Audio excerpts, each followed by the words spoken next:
कारुणिक भगवान गौतम बुद्ध जी के चरणों में कोटि कोटि नमन करती हूँ और बोधिसत्व बाबा साहिब जी के चरणों में कोटि कोटि नमन करते हुए आप सभी को मेरा गर्व से नमो बुद्धाय जय भीम। साथियों, जैसा कि हम सब जानते हैं कि एक बुद्धा इस धम्मा की सीरीज चल रही है SM न्यूज पर, तो आज का जो हमारा विषय है वो है दूसरे खंड के 8वें भाग का पतितों और अपराधियों की धम्म दीक्षा। तो एक बार एक राजगृह में एक असैयद एक घुमक्कड़ रहता था, जो कि जिसको हम पतित कह सकते हैं, क्योंकि वो ना तो अपने माँ बापों का आदर करता था और ना ही वो अपने आस पड़ोस का या अपने बड़ों का आदर करता था। वो अपने माँ बापों का कहना नहीं मानता था और उल्टे सीधे काम करता घूमता था।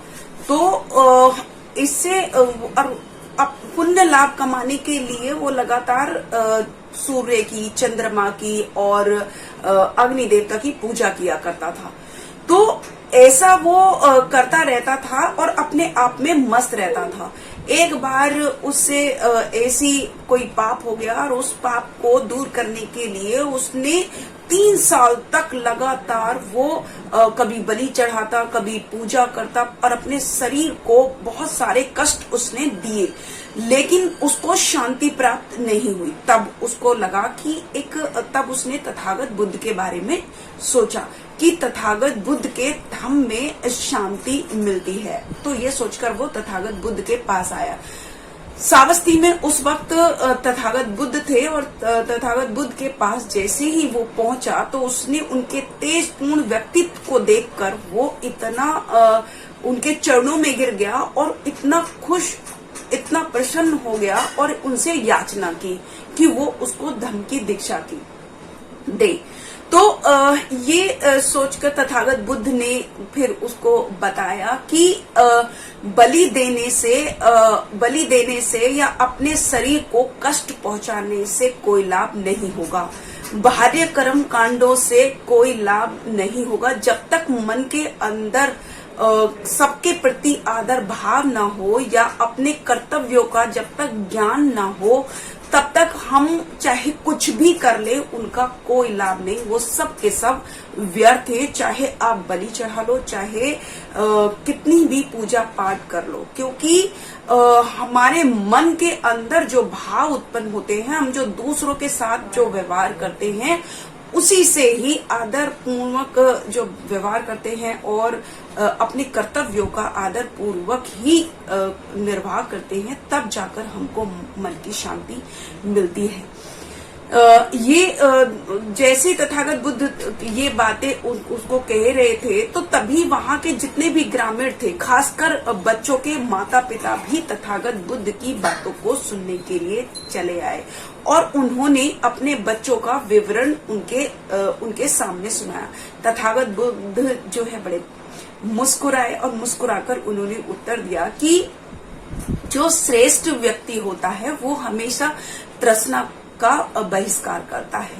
उसके अंदर कोई तृष्णा नहीं होती, कोई वो नहीं होती, क्योंकि वो अपने ज्ञान से ही एक प्रकाश युक्त स्थान पर रहता है और संयोगवश अगर कभी उसके जीवन में दुख प्राप्त होता है तो वो उससे कभी भी व्याकुल नहीं होता और वो इस समय में अपनी बुद्धि का, पवज्जा का या प्रज्ञा का वो परिचय देता है। क्योंकि तथागत बुद्ध फिर आगे कहते हैं कि जो भी अभद्र व्यक्ति होता है उसको संसार की किसी भी बात से कोई लेना देना नहीं होता, कोई सरोकार उसका नहीं होता, क्योंकि ना तो उसको धन का, ना ही उसको संतान का और ना ही उसको जमीन का कोई इच्छा नहीं होती और वो हमेशा सावधान रहकर शीलों का पालन करता है और वो ना ही विधर्मी यानी कि ब्राह्मणी सिद्धांतों का वो अनुसरण नहीं करता, क्योंकि जो श्रेष्ठ व्यक्ति होता है वो अनित्य को जानता है। वो जानता है कि ये जो पूरा संसार है ये बालू के ढेर पर वृक्ष के समान है, इसीलिए वो जो मलिन जो आचरण होता है अपने चित्त को की संतुलन बनाकर रखता है, अपने चित्त का संतुलन बनाकर रखता है और जो मलिन आचरण होता है उसका त्याग करता है और एक सदाचार आचरण का वो निर्वाह करता है। तो ऐसे तथागत बुद्ध ने उस पतित को यानी कि घुमक्कड़ को और जो बच्चों के जो माता पिता थे उनकी धम्म दीक्षा को पूरा किया और वो इतना खुश हो गया, वो इतना तथागत को नमन करने लगा, याचना करने लगा कि हे तथागत, आपके इन वचनों को सुनकर मैं जो है धन्य हो गया हूँ और आज मुझे सही मायने में पता चला है कि सदाचरण क्या होता है और सत्य को जानकर और सारे तृष्णा मोह ये सारी चीजें जो है ये सब व्यर्थ हैं और उसने सत्य को जान लिया था। तो इस तरह से तथागत बुद्ध ने उसकी धम्म दीक्षा पूरी की। इसी चैप्टर में हम एक और चैप्टर की बात करेंगे कि डाकू उंगली माल की पवज्जा। तो एक राजा परसे नदी जो थे, परसे नदी कौशल राज के राजा थे और उनके राज्य में एक उंगली माल डाकू रहता था जिसका काम ही लोगों को घायल करना और इनकी हत्या करना था। उसके हाथ हमेशा खून में रंगे रहते थे, रक्त में रंगे रहते थे और वो जिसको भी मारता था उसकी एक उंगली को काट कर अपनी माला में पिरो लेता था। उसकी वजह से उसमें गांव जो थे वो गांव नहीं रहे, नगर जो थे वो नगर नहीं रहे, कस्बे जो थे वो कस्बे नहीं रहे, क्योंकि उसने इतना उत्पात मचाया हुआ था कि लोग इतने भयभीत थे कि चारों तरफ उसके नाम से लोगों में इतना भय था कि अपने घर से निकलना भी उनके लिए बहुत बड़े वो था, लक्ष्य था। तो ऐसा उसको सुनते हुए जिसको भी मारता उसी उंगली को काटकर एक माला बनाकर पहनता था। तो जब उसके बारे में तथागत बुद्ध ने सुना कि वो इतना मतलब अधर्मी है, तो वो तथागत बुद्ध ने ये निश्चय किया कि वो उसको धार्मिक पुरुष में बदल देंगे और ये सोचकर वो तथागत बुद्ध उसकी खोज में भोजन ग्रहण करने के बाद अपना पात्र और चीवर लेकर पहनकर वो उसकी खोज में निकल पड़े। और जब वो उसकी खोज में निकले तो जो वहां के जब तथागत को उधर डाकू उंगली मार की खोज में निकलते हुए या उसकी तरफ जाते हुए देखा, तो जो ग्वाले थे, जो किसान थे या जो राहगीर थे, वो सब चिल्लाने लगे कि हे तथागत उधर मत जाइए। सब लोग उनको रोकने लगे कि उधर मत जाइए, ये जो मार्ग है ये आपको डाकू उंगली माल की तरफ ले जाएगा, तो आप उधर मत जाइए। लेकिन फिर भी तथागत ने किसी की बात को नहीं सुना, वो अपनी नॉर्मल स्थिति में ही वो आगे बढ़ते जा रहे थे, साधारण चाल में ही। लेकिन उन लोगों ने दूसरी बार भी तथागत से निवेदन किया और तीसरी बार भी उन्होंने निवेदन किया कि तथागत उस रास्ते पे मत जाइए, क्योंकि वहां तो 30-40 लोग भी एक साथ जाते हैं, तब भी वो डरते हैं, तब भी वो उंगली माल के चक्कर में आ जाते हैं, तब भी वो उनको पकड़ लेता है। तो आप तो अकेले हैं, आप मत जाइए उधर। लेकिन तथागत नहीं सुनते हैं और वो चुपचाप धीरे धीरे जैसे भी वो उनकी नॉर्मल जो चाल थी वो उसी चाल में आगे बढ़ते जाते हैं। तो जब वो आगे बढ़ते जाते हैं तो उंगली माल जो था वो देखता है कि वो बड़ा आश्चर्यचकित हो जाता है कि जिस मार्ग पर मतलब 50 लोग अगर आते हैं तो वो भी भयभीत होते हैं, वो भी डरते हैं, और ये सरमन जो है अकेला ही चला आ रहा है। तो उसको बड़ा आश्चर्य हुआ। तो वो अपने मतलब तलवार उठाता है और अपनी वो तीर वगैरह उठाता है और उसने ये निश्चय कर लिया कि आज मैं इस सरमन की हत्या करूंगा। तो वो अपनी तेजी से भागता है, यानी कि वो अपनी पूरी सामर्थ्य लगा देता है तथागत बुद्ध को पकड़ने के लिए, लेकिन वो पकड़ नहीं पाता।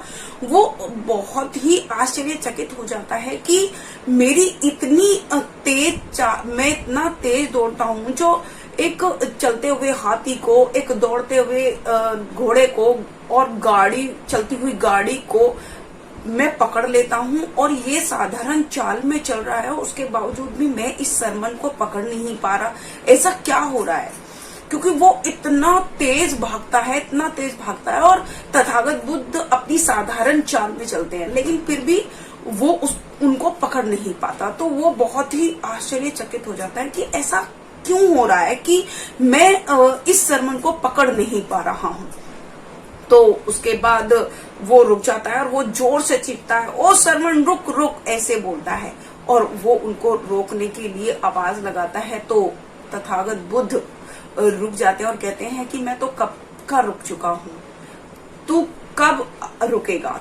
तू कब अपने इन अकुशल कार्यों को छोड़ेगा? मैं तो कब से रुक चुका हूँ, मैं तो कब से रुका हुआ हूँ, तू कब रुकेगा? तू कब अपने इन अकुशल कार्यों को छोड़ेगा?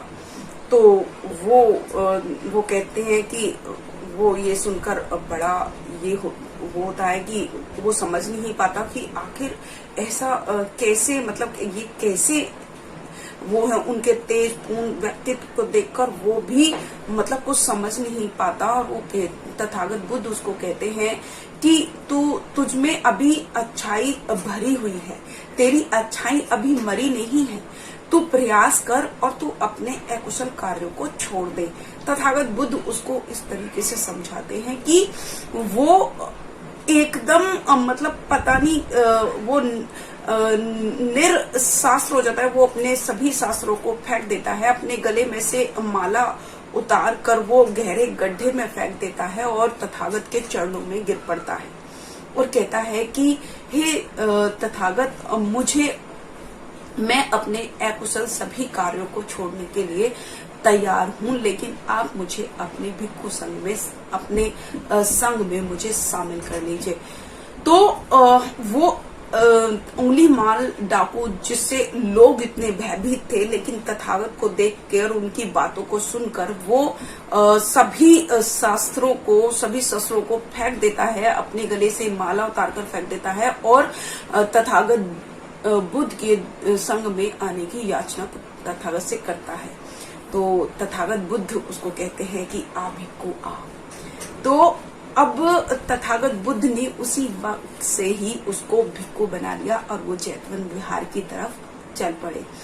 तो जैतवन विहार की तरफ वो चल पड़े, लेकिन राजा परसे नदी जो थे, उन जो कौशल राज में थे उन्हीं के आंगन में आकर वहां के पूरे गांव के जो लोग थे वो चिल्ला रहे थे कि जो उंगली माल डाकू है उसने पूरे नगर में, पूरे गांव में तहस नहस मचा रखा है, वो सबकी हत्याएं कर रहा है और अपनी हत्या करके उनकी उंगली को गले में माला बनाकर पहन रहा है। हे राजा, हमको उससे बचाइए, उसका दमन कीजिए। लेकिन राजा लाख कोशिश करने के बावजूद भी वो उसको पकड़ने में असफल रहते हैं। तो एक दिन सुबह सुबह वो तथागत बुद्ध से जैतवन विहार में मिलने आते हैं। तो उनके चेहरे पर बहुत दुख के भाव होते हैं। तो तथागत उनसे पूछते हैं कि हे राजन, क्या हुआ? क्या मगध राज से कोई ऐसा कुछ मतभेद आपका चल रहा है, या साक्यों के साथ कोई मतभेद चल रहा है जो आपके चेहरे पर इतनी सिकन है? तो वो राजा जो है वो सारी बात बताते हैं कि हे तथागत, मेरा किसी के साथ कोई मतभेद नहीं है, लेकिन मेरे राज्य में एक उंगली माल नाम का एक डाकू है जिसने सभी को तहस नहस कर दिया। उसने बहुत लोगों की हत्याएं कर दी और उनकी उंगली काटकर वो माला बनाकर पहनता है, और मैं उसको पकड़ पाने में असमर्थ हूँ। अब तथागत बुद्ध के पास ही उंगली माल जो है भिक्खु बनकर बैठे होते हैं, लेकिन तथागत बुद्ध उस राजा परसे नदी से कहते हैं कि हे राजन, यदि उसका दाढ़ी मूछ मुड़े हो, यदि वो कसाय वस्त्र पहने हो, यदि वो भिक्खु बन गया हो, यदि वो सत्य को जान गया हो, यदि वो उसने सारे बुरे काम छोड़ दिए हों, तो आप उसके साथ कैसा व्यवहार करोगे? तो राजा परसे नदी कहते हैं, तो मैं, अगर ऐसा है तो मैं उसको को जो है उसको नमन करूंगा, उसका आदर भाव करूंगा, उसको चीवर पात्र को उपहार में दूंगा, मैं उसकी रक्षा सुरक्षा करूंगा, मैं उसको बैठने के लिए निमंत्रण दूंगा। लेकिन वो इतना दुष्ट है कि वो कभी भी ऐसा हो ही नहीं सकता कि कभी भी वो बुरे काम को छोड़कर वो अच्छे काम करे या वो भिक्खु बन जाए, ऐसा हो नहीं सकता। तो तथागत बुद्ध थोड़े से मुस्कुराते हैं और वो उसकी तरफ, क्योंकि वो पास में ही बैठा होता है, और उसकी तरफ वो इशारा करके कहते हैं कि यही है उंगली माल। जो भिक्खु, जो आदर युक्त जो भिक्खु होते हैं, और कहते हैं कि यही है उंगली माल। तो राजा पसनदी बड़े चौंक जाते हैं, भयभीत हो जाते हैं और ऐसे हो जाते हैं जैसे गूंगे हो गए। तो तथागत बुद्ध कहते हैं कि हे राजन, आपको भयभीत होने की कोई आवश्यकता नहीं, आप भयभीत मत होइए, क्योंकि यहाँ पर भयभीत होने का कोई कारण है ही नहीं। तो वो अपनी भय को दूर करता है और राजा प्रसन्नदी वहां जाकर उनसे कहता है हाथ जोड़कर कि हे मान्यवर, क्या आप उंगली माल हैं? तो उंगली माल जो है वो कहते हैं कि हे राजन, मैं ही उंगली माल हूँ। तो ऐसा वो कहते हैं, और वो ये समझ नहीं पाता राजा कि क्या ऐसा भी हो सकता है। लेकिन फिर भी वो ये कहता है कि वो बहुत खुश होता है कि उसने सभी बुराई को छोड़कर वो एक भिक्खु बन गए हैं, और वो कहते हैं कि मैं आपकी हमेशा ही मतलब रक्षा और सुरक्षा करूंगा। राजा पसनदी ने पूछा कि आपके माँ बाप का क्या नाम है? तो उंगली माल डाकू ने बताया कि उनके पिता का नाम जो है गाग्रेत था, और उनकी जो माता का नाम है मैत्रायणी था। तो जो राजा पसनदी थे, उन्होंने कहा कि हे गार्गे मित्रायणी पुत्र, मैं आपकी सभी आवश्यकताओं को पूरी करूंगा। तो जो उंगली माल थे वो कहते हैं कि मैंने एक संकल्प लिया है कि मैं अरण्य ही में ही वास करूंगा, भिक्षा पर ही निर्भर करूंगा, और 3 से अधिक चीवरों का व्यवहार नहीं करूंगा।